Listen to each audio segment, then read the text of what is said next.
ये थियो जो मुझो भाईट फैज़ान नालो आहे। हींअर 2-2.5-3 घंटा थिया मोटरसाइकिल वठी आयो यूबीएल बैंक तां आयो पे सिलो सिलो असांजे आजी शफ़ी महमद मोले वारी गली आहे जेकी टिके जो दुकान आहे ते अंदर पियो त पोयां 3 ॼणा मोटरसाइकिल वारा उनजे पोयां आया आहिनि। थोरो ई अॻियां पहुतो आहे त उते उनखे टिनी वटि पिस्टल ॾेखारे करे उनखे रोकिया। उन सां मज़ामत थिया। मज़ामत ते उन सामान ॾिनो आहे, मोबाइल वग़ैरह बि, मोटरसाइकिल बि, उहा फुर करे ऐं वापसि इन में गलीअ मां वरी वापसी निकिता आहिनि। वाक़े खे 1.5 घंटो थी गुज़रियो, अञा સુધી त असांखे का बि पुलिस नज़र कोन पई अचे। त बराए महिरबानी असांखे तहफ़ुज़ ॾिनो वञे। असां घरनि मां पिया फुरिजूं।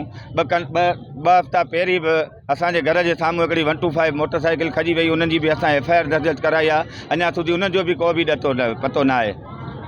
असांजो इहो ई मुतालबो आहे त असांखे को अमन पैदा करण वारो SHO असांखे ॾिनो वञे ऐं सिक्योरिटी अहिड़ी ॾिनी वञे जो हिते गैर माण्हू कहिड़ो बि अचे उनखे रोकियो वञे, केर बि न अचे। असां हिते छा नालो आहे जेको न हाणे त लॾण ते मजबूर थी चुका आहियूं। हिते असां रही नथा सघूं। रोज़ को न को वादियो आहे।